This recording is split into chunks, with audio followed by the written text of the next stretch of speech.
Morning 7th class. कैसे हैं आप लोग बेटा?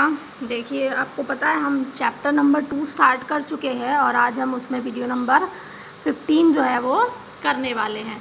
ठीक है, हम वीडियो नंबर 15 यहाँ पर आज स्टार्ट करेंगे। देखिए, एग्जाम्पल शुरू करते हैं। हम एग्जाम्पल्स पढ़ेंगे सबसे पहले कि 2/3 के 5 तुल्य भिन्न लिखिए। देखिए, तुल्य भिन्न का सबसे पहला मतलब क्या होता है कि जिसको जो रिज़ल्ट है वो इसी 2/3 के बराबर आना चाहिए। यानी कि अगर आप उन्हें काटें तो हमेशा 2/3 ही आना चाहिए। तो आप क्या कीजिए, तुल्य भिन्न के लिए ऊपर तो 2 की टेबल लिखिए, नीचे 3 की टेबल लिखिए। सिंपल इसी तरह से आप लिख सकते हैं, है ना। तो देखिए, 2 2 जा क्या होता है 4, 2 दूनी 4, 3 दूनी 6। एक तुल्य भिन्न तो ये हो गई।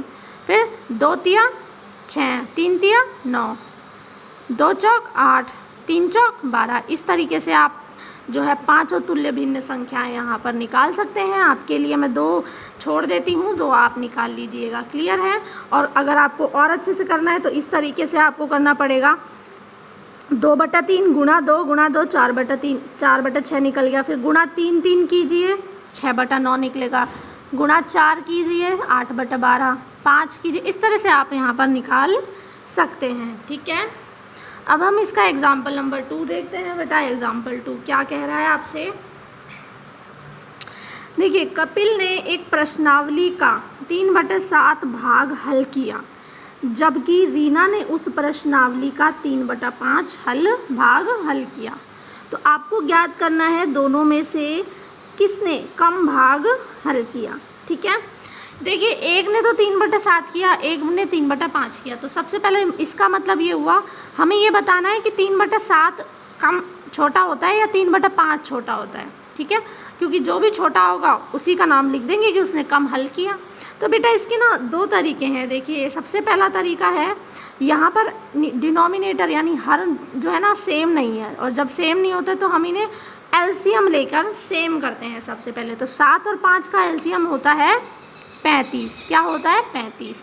तो देखिए, 7 को 35 बनाने के लिए हम क्या करेंगे, 5 से गुणा करेंगे।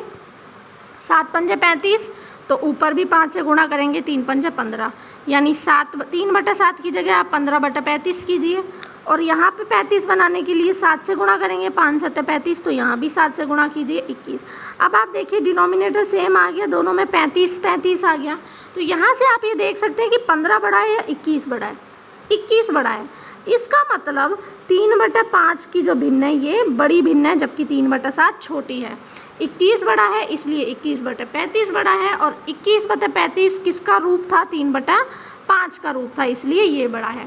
इसमें मैं आपको एक और तरीका बताती हूँ। जब भी आपको 3/7 और 3/5 आपको पता करना हो इन दोनों में से कौन सा बड़ा है, ठीक है, तो आप क्या करें, क्रॉस मल्टीप्लाई।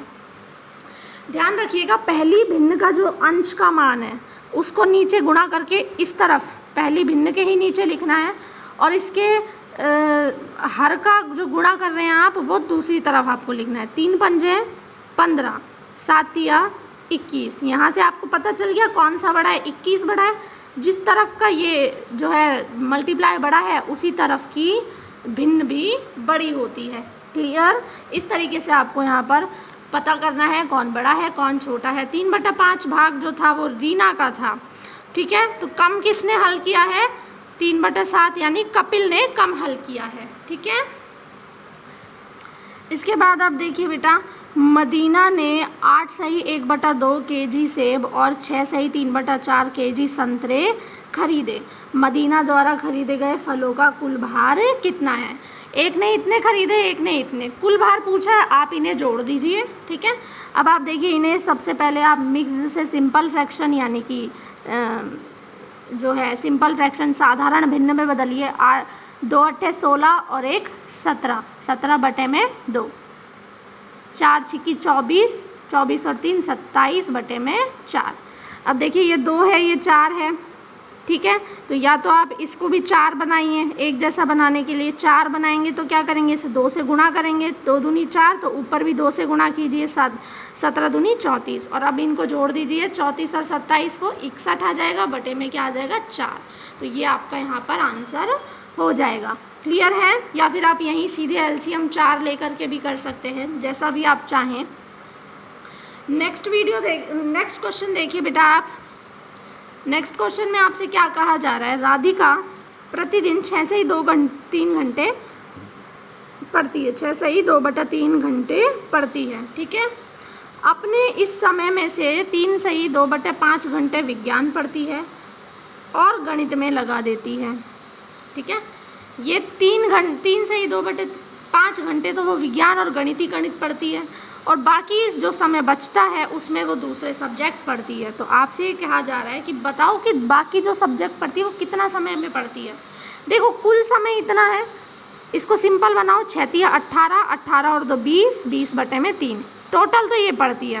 गणित और विज्ञान कितने में पढ़ती है, इतने में, 5 15, 15 और 2 17/2, इतने में से इतने घंटे वो विज्ञान और गणित पढ़ती है। तो बाकी विषय कब पढ़ती है, इसमें से ये आप घटा दीजिए, ठीक है। जैसे ही आप घटाएंगे बेटा इस तरह से कीजिए, या तो आप सीधा एलसीएम लीजिए, 15 एलसीएम आएगा, 3 पंजे 15, 5 से गुणा कीजिए, और 5 तिया 15 तो 3 से गुणा कीजिए, 20 पंजे होता है कितना 100, और 17 तिया 51, तो 100 में से 51 घटा दीजिए, कितना आएगा 49/15 घंटे, यानी कि 3 सही 4/5 घंटे, यानी कि बाकी के विषय जो है वो कितने समय में पढ़ती है, 3 सही 4/15 घंटे में पढ़ लेती है। तो इस तरीके से आपके एग्जाम्पल्स यहाँ प्रश्नावली 2.1 के एग्जाम्पल जो हैं ख़त्म होते हैं। नेक्स्ट वीडियो के अंदर हम एक्सरसाइज 2.1 स्टार्ट कर देंगे। तब तक के लिए आप खुद भी इसकी प्रैक्टिस कीजिए और ये एग्जाम्पल्स जो हैं CW में इन्हें कंप्लीट कर लीजिए। इसके अलावा आप अदर क्वेश्चंस भी यहाँ पर जो है ना कर सकते हैं आपकी प्रैक्टिस के लिए, आपको इसी से फ़ायदा होगा। जितना ज़्यादा आप अपने हाथ से करेंगे उतना ज़्यादा आपको फ़ायदा रहेगा। तो पेंडिंग में नहीं रखिए, जल्दी जल्दी इन्हें हाथों हाथ कीजिए। Okay, thank you.